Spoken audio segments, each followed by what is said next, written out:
Hello everyone. कभी कभी ऐसी गलतियां हो जाती हैं जो आप गलतियां नहीं करना चाहते हो। अनजाने में भी ऐसी गलतियां हो जाती हैं। कभी कभी जानबूझ करके लोग ऐसी गलतियां करते हैं, लोगों को तंग करते हैं, परेशान करते हैं, लोगों को छेड़ते हैं। लेकिन कभी कभी ये चीज़ अनजाने में भी हो जाती है। लेकिन जो दूसरा पक्ष है, जो पीड़ित खुद को कहता है, वो छेड़छाड़ का केस लगा देता है। ठीक है, ऐसे बहुत सारे मामले आते हैं। तो अगर आप किसी गर्ल्स के हिप्स को टच कर देते हैं, या फिर धोखे से टच हो जाता है, अनजाने में टच हो जाता है, या किसी गर्ल्स के ब्रेस्ट को आप टच करते हैं या प्रेस कर देते हैं, या फिर अनजाने में आपसे हो जाता है, या फिर जानबूझ करके, जो भी कंडीशन है, तो उस मामले में क्या कानून लागू होगा? मतलब कि क्या ऐसा करने से आपको पनिशमेंट मिलेगी या फिर आप खुद को बचा पाएंगे? वही सारा कुछ इस वीडियो में आपको बताऊंगा।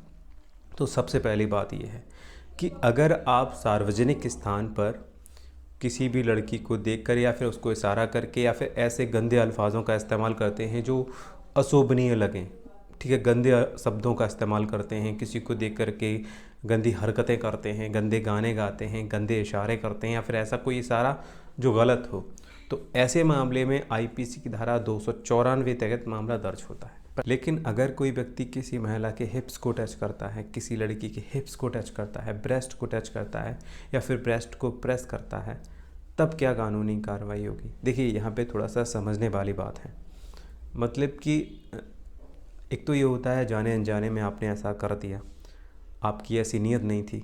कई बार ऐसा होता है बात करते वक्त भी हमें हाथ ऐसी जगह टच हो जाते हैं अनजाने में, जैसा हम सोचते नहीं थे वो काम हो जाते हैं, हमारी ऐसी कोई नीयत नहीं होती है। तो उस मामले में 354 के तहत अगर आप पर कोई भी एफआईआर दर्ज होती भी है, या फिर जो भी पीड़ित महिला है, या फिर जो भी अपने आप को पीड़ित महिला या लड़की समझती है और इसके आपके खिलाफ़ कोई भी एफआईआर दर्ज करा देती है 354 में, उसके बाद अगर आप ये साबित कर देते हैं कोर्ट में, या फिर आप ये पुलिस को कन्विंस करने में कामयाब हो जाते हैं कि ये आपने जानबूझ के नहीं किया, मतलब कि अगर आपका कोई हार्ट टच हो गया उसके हिप्स से या फिर ब्रेस्ट से, या ब्रेस्ट आपने प्रेस कर दिए, और आप ये साबित करने में कामयाब हो गए कि ये आपने अनजाने में किया और ये आपकी ऐसी नीयत नहीं थी, तो आप उस मामले में बच सकते हैं, बच जाएंगे। देखिए, यहाँ पर मैं एक बात आपको साफ साफ बता दूँ। कई बार लोग कहते हैं कि क्या हिप्स को टच करना या फिर ब्रेस्ट को टच करने पर ही इस तरह के मामले में कार्रवाई होती है। देखिए, अगर आप गलत नीयत के साथ किसी लड़की का या फिर महिला का हाथ भी पकड़ते हैं, तो उस मामले में वो भी 354 के तहत ही आती है। भले ही आपने उसकी सिर्फ एक उंगली ही पकड़ी हो, लेकिन अगर गलत नीयत के साथ पकड़ रहे हैं उंगली को, तो 354 के तहत ही मामला बनेगा। लेकिन आपका कोई ऐसा इंटेंशन नहीं था, और फिर भी आपका हाथ या फिर अनजाने में आप किसी लड़की के हिप्स को टच कर जाते हैं, ब्रेस्ट को टच कर जाते हैं, या ब्रेस्ट प्रेस हो जाते हैं, तब भी आप पर 354 नहीं बनती है। लेकिन आपको ये भी चीज़ साबित करनी पड़ती है। महिला या लड़की आपके खिलाफ़ तो एफआईआर कर देगी अगर वो करती है तो, लेकिन आपको ये बात साबित करनी पड़ेगी पुलिस में, थाने में। और अगर मान लीजिए कि पुलिस वाले आपकी बात से सेटिस्फाई नहीं और नहीं समझते हैं, तो उस मामले में वो चार्जशीट लगा देंगे, तो आपको कोर्ट में साबित करना पड़ेगा। ऐसे मामले में आरोपी व्यक्ति को क्या करना चाहिए? मतलब कि महिला या लड़की, उसने तो एफआईआर दर्ज करा दी, नाबालिग है तो पॉस्को लग जाएगा, 354 लग जाएगा, ठीक है, या फिर मारपीट की भी कोई सेक्शन लगा सकती है, ज़्यादातर देखा जाता है। लेकिन अगर बालिग है तो 354 लगेगा आपके अगेंस्ट। तो उस मामले में आप क्या करेंगे? देखिए, आपको पुलिस को कन्विंस करने की कोशिश करनी चाहिए। अगर पुलिस आपसे कांटेक्ट कर रही है तो आप बताएं कि आपने ये जानबूझ के नहीं किया है। अगर आप जानबूझ के किया है तो भाई आपको पनिशमेंट मिलेगी।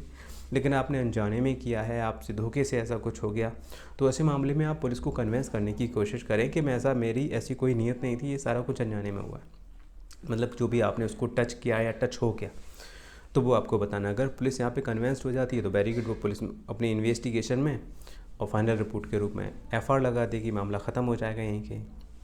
लेकिन पुलिस अगर आपसे कन्विंस्ड नहीं होती है और पुलिस कोर्ट में चार्जशीट लगा देती है, तो ये है कि आप जो है कोर्ट में वेल के लिए डालेंगे, अपनी ज़मानत कराएंगे। आपकी ज़मानत कोर्ट से खड़े खड़े भी हो सकती है, कोर्ट चाहे तो आपको अंदर भी भेज सकता है, बाद में आप अपनी ज़मानत करा सकते हैं, ठीक है। तो आपकी ज़मानत हो गई। उसके बाद चार्ज बनता है, आप कोर्ट जाते हैं, तारीख पड़ती है, चार्ज फ्रेम होगा आप पे। उसके बाद प्रोसिक्यूशन एविडेंस की स्टेज आती है। यहाँ पर चीफ एग्ज़ाम होता है, मतलब कि लड़की का बयान होता है, गवाहों के बयान होते हैं। उसके बाद जब एविडेंस क्लोज हो जाता है तो 313 का मुलज़िमों का बयान होता है, जो भी उसमें मुलज़िम होता है, ठीक है, जो भी आरोपी होते हैं, उसका बयान होता है। वो भी अगर आप बेकसूर हैं, अनजाने में हुआ है, तो आपको बोलना है ये बात कि साहब ये सब कुछ जो है अनजाने में हुआ, मैंने ऐसी नीयत के साथ नहीं किया, या फिर मेरी ऐसी कोई नीयत नहीं थी, ये जो भी हार्ट टच हुआ ये सिर्फ अनजाने में टच हुआ, ठीक है।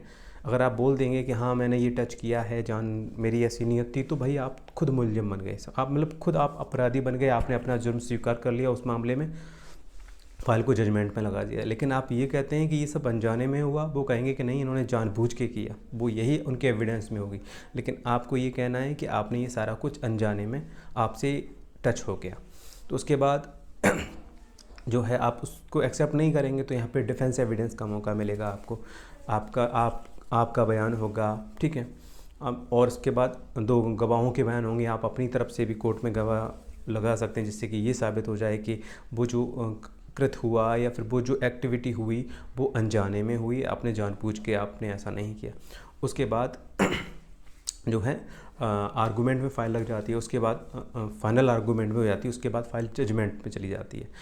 ऐसे मामले में अगर आप पर आरोप साबित होता है, मतलब कि अगर आपने किसी लड़की को देख कर के गंदा गाना गाया है, गंदे इशारे किए हैं, अपशब्दों का इस्तेमाल किया है, गलत कमेंटबाजी की है, ठीक है, कोई नेगेटिव गलत एक्टिविटी की है, तो उस मामले में अगर आप पर इस सेक्शन के तहत 294 के तहत अगर आप पे आरोप साबित होता है कि आपने ऐसी कोई एक्टिविटी की है, तो आपको 3 माह तक की सज़ा या जुर्माना हो सकता है, या फिर दोनों हो सकते हैं। लेकिन अगर आपने ऐसी कोई एक्टिविटी की है जिससे कि आपने किसी के हिप्स को या फिर लड़की के जिस्म को टच किया हो, ये नहीं कि आपने उसके हिप्स या फिर उसके ब्रेस्ट को टच नहीं किया है, लेकिन आपने बदनीयत से उसकी अगर उंगली भी टच की है, तो उस मामले में 354 का सेक्शन लगेगा। और इसके तहत अगर आप पर आरोप साबित होता है, तो उस मामले में ये डिपेंड करती है मजिस्ट्रेट के ऊपर। मजिस्ट्रेट चाहे तो आपको 1 साल से लेकर के 5 साल तक की सज़ा सुना सकता है, मतलब कि कोई भी सज़ा जो 1 साल भी हो सकती है, 2 साल भी हो सकती है, 3 साल भी हो सकती है और 5 साल भी सज़ा हो सकती है। तो अधिकतम इसमें 5 साल तक की सज़ा है और जुर्माना भी हो सकता है।